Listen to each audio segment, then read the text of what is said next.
주님의 평안으로 인사드립니다. 오늘도 우리가 지난 시간에 다니엘서 11장 40절에 이 말씀을 계속 연구해 오고 있는데 오늘은 이 다니엘서 11장 40절에 나와 있는 북방왕이 남방왕을 공격한다는 것이 무슨 의미인지 이 말씀을 연구를 해보도록 하겠습니다. 우선 하나님의 말씀 다니엘서 11장 40절 본문부터 먼저 읽어보도록 하겠습니다. 북방왕이 병거와 마병과 많은 배로 회리바람처럼 그에게로 마주와서 그 여러 나라에 들어가며 물이 넘침같이 지나갈 것이요 라고 말씀하고 있습니다. 우리가 지난 시간에 북방왕은 미국을 상징함을 우리가 연구를 했습니다. 그러니까 미국이 병거와 마병과 많은 배로 회리바람처럼 그에게로 마주와서, 여기서 그는 남방왕 구소련을 말씀하고 있는 것이죠. 그러니까 미국이 병거와 마병과 많은 배로 회리바람처럼 이 소련에게로 이제 마주와서 그 여러 나라에 들어가고 물이 넘침같이 지나간다는 말씀이죠. 그럼 여기서 이 북방왕이 가지고 있는 병거와 마병과 많은 배, 이것이 무엇을 상징하는지 우리가 말씀으로 확인을 해 보도록 하겠습니다. 이 병거와 마병과 많은 배는 군사력과 경제력을 상징하는데요. 이것이 이 열왕기상 1장 5절 말씀을 한번 찾아보도록 하겠습니다. 이 병거와 마병과 많은 배가 군사력과 경제력을 상징한다는 이 말씀이 열왕기상 1장 5절을 보시면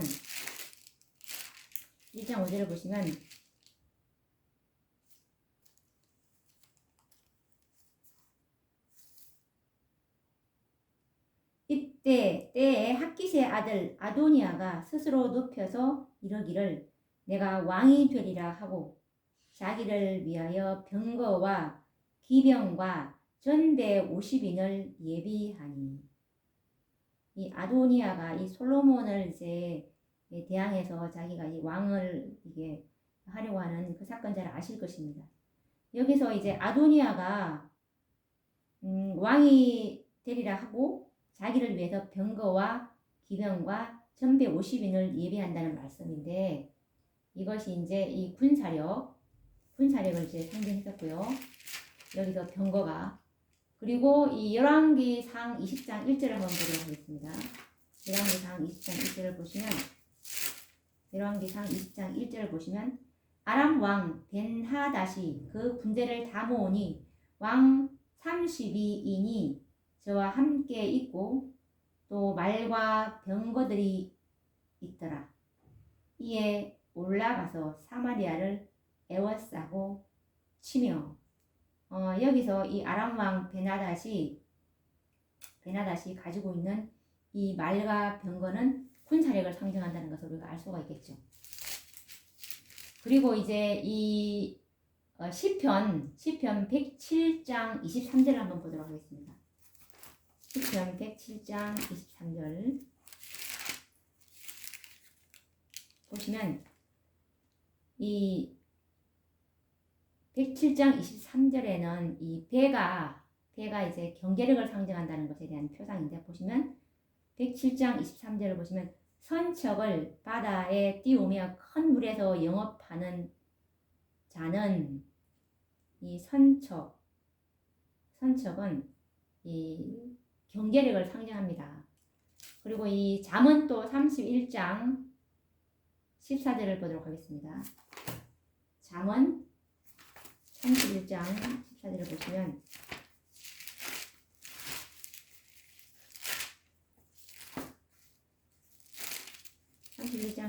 보시면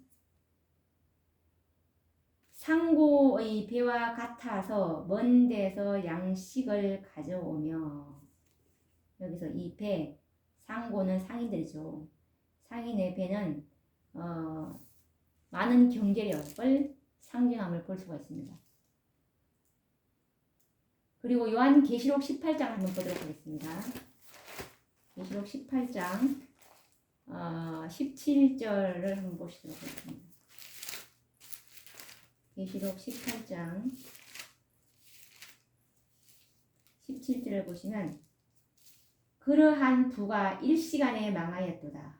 각 선장과 각 처를 다니는 성객들과 선인들과 바다에서 일하는 자가 멀리 서서 그 불붙는 연기를 보고 외쳐 가로되 이 큰 성과 같은 성이 어디 있느뇨? 티끌을 자기 머리에 뿌리고 울고 애통하여 외쳐 가로되 화 있도다 화 있도다. 이 큰 성이여 바다에서 배 부리는 모든 자들이 너의 보배로운 상품을 인하여 치부하였더니 일시간에 망하였도다. 그래서 큰 성 바벨론의 불을 바다에서 배 부리는 모든 자들, 이 배는 이 어마어마한 이 부를 상징한다는 것을 우리가 여러 말씀을 통해서 확인할 수가 있을 것입니다. 그래서 이 북방왕 미국이 많은 군사력과 이제 경제력을 동원해서 이 소련에게로 이제 와서 그 여러 나라에 들어가며 물이 넘침같이 지나갈 것이요라고 했는데, 이 물이 넘침같이 지나간다는 말은 이 남방왕인 소련을 위시한 공산주의의 몰락을 상징하는 뜻입니다. 여러 공산주의, 소련을 위시한 여러 공산주의가 다 몰락할 것을 말하고 있는 것이죠. 그 여러 나라에 들어가며 물이 넘침같이 지나갈 것이고, 그 여러 나라는 이제 공산주의입니다. 맞아서 소련과 함께 공산화가 되어 있는 나라에 들어가서 이 나라를 물이 넘침같이 지나간다는 말은 완전히 몰락할 것이다 라는 것을 도미노처럼 이런 상황을 말씀하신 것이죠. 그래서 보강권과 밀접한 동맹관계로 연합한 미국인 북방왕인 미국은 남방왕 소련을 몰락시키기 위한 본격적인 공격을 시도하였습니다. 그러면 이렇게 해서 이제 이 남방왕이 이 북방왕인 미국이 병거와 마병과 많은 배, 군사력과 경제력으로 이제 회리바람처럼 이 소련에게로 이제 소련을 침략하게 되는데, 그러면 이 남방왕인 소련이 어떻게 몰락하게 되는지 이 역사적 배경을 한번 우리가 공부를 하고 가야 되겠죠. 역사를 알아야 이거 이해를 쉽게 할 수 있으니까요. 우선 1961년도에 천주교 신자였던 이 케네디 대통령이, 존 F 케네디 대통령이 이제 대통령으로 당선이 됩니다. 1961년도에 이분은 천주교 신자였죠. 그리고 1962년 10월에 소련이 중단거리 핵미사일을 쿠바에 배치하는 것이 이제 발견이 되었습니다. 그래서 케네디는 미사일을 쿠바로부터 철거하도록 소련에게 요구를 하게 됩니다. 이것은 소련 군함이 쿠바에 도착하지 못하도록 해상을 봉쇄하기 위한 것이었죠.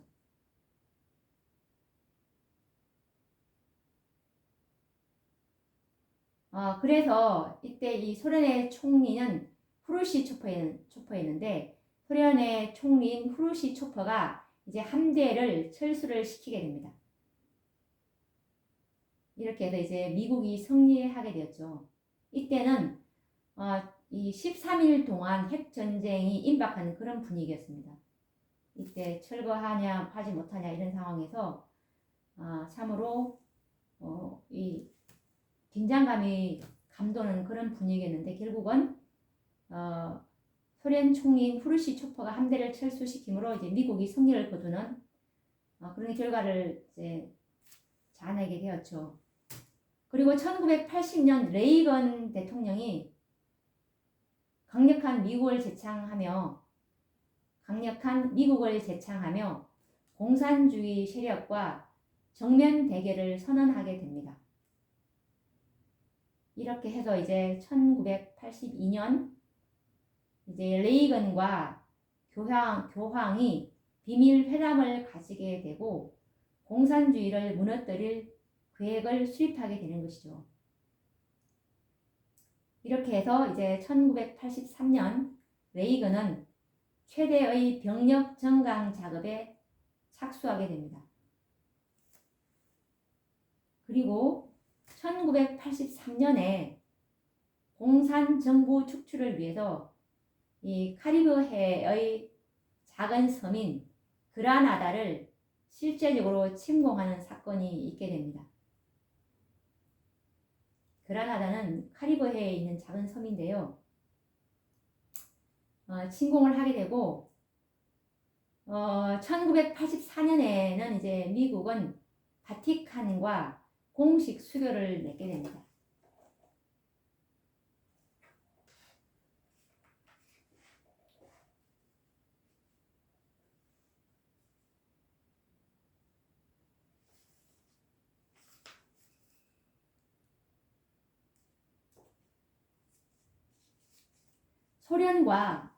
소련과 그 소련을 비롯한 이 공산주의를 위한 두 가지의 전략을 이제 미국과 이 로마 교황청이 이제 전략을 짜게 되는데 두 가지 전략을 짜게 되는데 첫 번째 어떤 전략이냐면 엄청난 규모의 예산을 군사력 증강에 투자함으로 소련을 경제적으로 파탄에 몰아넣는 전략입니다. 이것은 엄청난 예산이 소요되는 우주 방위 계획인데요. 다들 들어보셨을 테지만 SDI라고 해서 일명 별들의 전쟁이죠. 이것을 발표하게 되는데 우주 방위 계획이 뭐냐면 이 SDI 우주 방위 계획은 우주에 강력한 레이저 발사 기능을 갖춘 기지를 만든 다음에 미국을 향해서 날아오는 모든 종류의 미사일에 레이저를 발사하므로 미사일이 미국 땅에 도달하기 전에 태평양과 같은 대양의 상공에서 미리 격추시킨다는 방어 시스템을 말하는 것입니다. 이것은 상상하기조차 어렵고 막대한 예산이 소요되는 군비 경쟁이고 그래서 일명 별들의 전쟁이라고 말하기도 했습니다. 미국의 이러한 군비 증강 계획 발표는 한마디로 선전포고였고 소련을 매우 당황하게 만들었죠. 그리고 또 소련과 공산주의를 위한 두 가지의 전략 중에서 또 두 번째 전략은 더 이상 어떤 나라도 공산화되는 것을 저지하는 전략이었습니다. 더 이상 어떤 나라도 이제 공산화되면 안 된다. 이걸 막아야 된다는 전략인데 아프가니스탄과 그리고 니카라과 그리고 앙골라, 캄보디아와 같은 지역에서 일어나는 반공 세력을 뒤에서 후원해 주는 것입니다. 그리고 그 지역을 공산주의자들의 손으로부터 구출 및 공산주의 확산을 적극 지지하는 정책이었는데 당시 미국 레이건 대통령은 공산주의의 붕괴를 위해서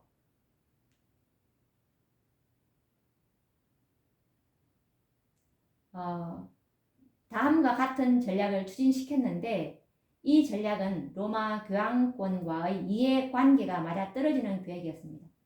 그 전략들을 살펴보자면 우선 엄청난 자금이 소요되는 이 SDI, 일명 별들의 전쟁인데요. 이 SDI 정책을 수립하고 대규모의 군사력 증강 계획을 이제 하게 된다는 것이죠. 이것은 소련을 재정적으로 고갈시킬 목적이었습니다. 대규모의 군사력을 증강하게 되면 경제적으로 엄청난 고갈 상태에 직면하게 될 것을 알았다는 것이죠. 그리고 또 이 헝가리와 체코슬로바키아와 폴란드 등 유럽 동구 국가에서 반공 사상을 고무시킨다는 것입니다. 이 전략을 이 전략은 이 로마 교황권과의 이해관계가 딱 맞아떨어지는 것이죠. 이것도. 그리고 또 유럽과 일본, 서구의 기술이 소련으로 유입되지 못하게 하는 것이죠. 완전 차단시키는 것이죠. 그리고 또 매스컴을 이용해서 방공사상을 주입하고 미국의 소리, 그리고 라디오 자유 유럽과 같은 방송을 이용해서 공산주의 사상을 회유한다는 이런 전략이었던 것입니다.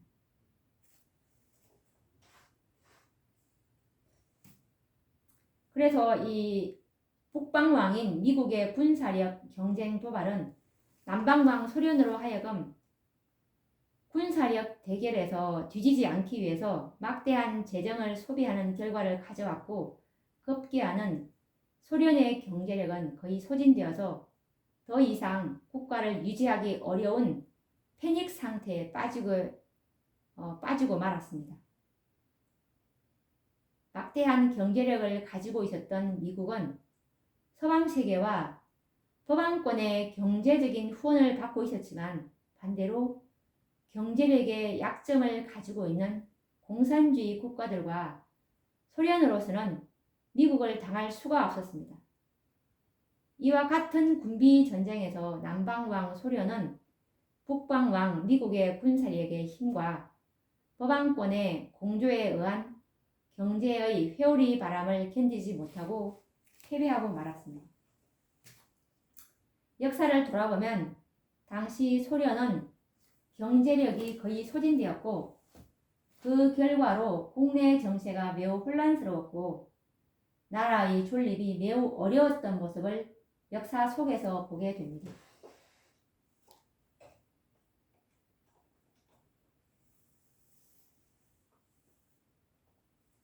그러면 우리가 이제 이 소련이 어떻게 소련 연방이 해체가 됐는지 그 역사를 한번, 소련의 역사를 한번 더듬어 보도록 하겠습니다. 소련은 1953년부터 1964년에 후르시초프가 이제 수상이 됩니다. 그리고 1964년부터 1982년에는 브레저네프가 수상이 되고요. 그리고 1982년부터 1984년도에는 유리 안드로포프가 취임하게 되는데 15개월 만에 사망을 하게 됩니다. 그리고 1984년부터 1985년 3월 10일에 콘스탄틴 체르넨코가 급사하는 그런 사건이 발생하게 되죠. 그리고 1985년 3월에는 고르바초프가 공산당 서기장으로 선출되고, 고르바초프는 경제 회복을 위해서 동서유럽 선진국들과 통상 무역 관계를 발전시키기 위해서 노력하지만 실패하게 됩니다. 그리고 1987년 12월에는 고르바초프는 미국의 로널드 레이건 대통령과 이제 회동을 하고, 그 이듬 해인 1988년이 되는 그 해에는 9년 동안 점령하고 있던 이 아프가니스탄에서 소련군을 철수시키는 그런 사건이 일어나게 됩니다. 그리고 1989년에는 고르바초프가 이 교황을 아련하고 무릎을 꿇게 되고요. 이때 1989년에 완전히 무릎을 꿇습니다. 그리고 1990년도에는 고르바초프가 냉전에 완전한 종지부를 이제 찍게 되고, 이렇게 해서 1991년 12월에 이 소련 연방은 해체되어서 역사에서 완전히 사라지게 됩니다. 이렇게 해서 이제 북방왕인 미국의 승리로 전쟁은 종결되게 되는 것이죠. 이렇게 해서 이제 다니엘서 11장 40절에 그 예언이 문자 그대로 성취되는 걸 볼 수가 있는데 한번 읽어보도록 하겠습니다. 마지막 때에 남방왕이 그를 찌르리니 북방왕이 병거와 마병과 많은 배로 회리바람처럼 그에게로 마주와서 그 여러 나라에 들어가며 물이 넘침같이 지나갈 것이오. 여기서 이 물이 넘침같이 지나갈 것이오 라는 이 말씀의 의미는 북방왕인 미국이 남방왕을 침공하자 이 남방왕은 마치 홍수가 지나가 버린 것처럼 흔적도 없이 사라질 것을 예언하신 말씀입니다.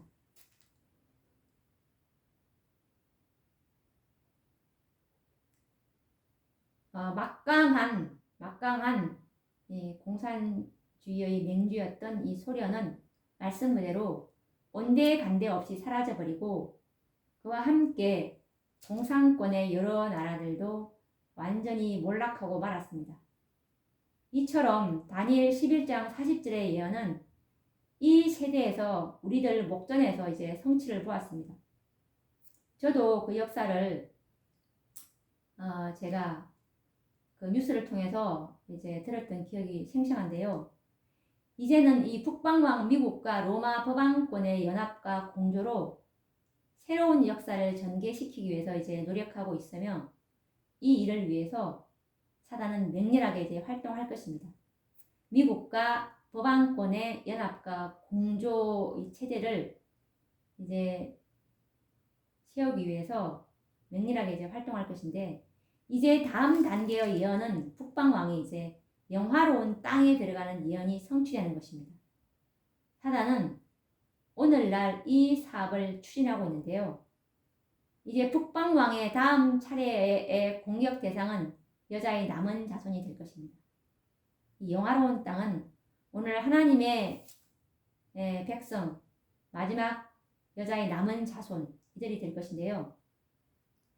그래서 베드로전서 5장 8절에 보시면 근신하라 깨어라 너희 대적 마귀가 우는 사자같이 두루 삼키며 두루 다니며 삼킬 자를 찾나니라고 말씀하고 있기 때문입니다.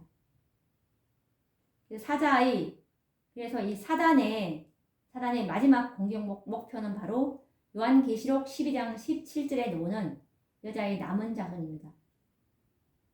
여자의 남은 자손 곧 하나님의 계명을 지키며 예수의 증거를 가진 자들로 더불어 싸우려고 바다 모래 위에 섰더라 라는 말씀인데요. 여자의 남은 자손의 특징은 사단이 제일 싫어하는 것이죠. 하나님의 계명을 지키는 자들입니다. 사단은 하늘에서 하나님의 율법을 터집을 잡았고 하나님의 율법을 변경해야 한다고 이렇게 주장해 왔습니다. 그래서 하나님께서는 하나님의 계명은 하나님의 율법은 온전히 거룩하고 의롭고 선하며 하나님의 율법은 영원하고 영원불변이고 하나님의 보좌의 기초는 하나님의 율법은 확고부동하게 서 있음을 증거해야 되는 것입니다. 그래서 하나님의 계명을 지키고 여자의 남은 자손의 특징은 예수의 증거를 가진 자. 이 예수의 증거는 요한계시록 19장 10절에 보시면 예언의 영. 이 마지막 하나님께서 여자의 남은 자손들이 사단과 싸워서 사단의 미혹에 빠지지 않게 하기 위해서 우리에게 주신 무기 바로 마지막 선지자가 쓰신 예언의 신이죠. 이것을 우리의 생활에 이 원칙으로 삼는 자들, 이런 사람들은 이 사단의 마지막 미혹에서 완전히 벗어나게 될 것입니다. 그래서 참으로 우리는 하나님의 계명과 예언의 신에 대한 확고한 신뢰, 마지막 선지자가 쓰신 이 예언의 신을 우리의 생활의 원칙으로 삼는 자들만이 사단의 미혹에서 벗어나게 될 것입니다. 그러면 오늘도 말씀을 여기서 마치고 또 다음 시간에 뵙도록 하겠습니다. 감사합니다.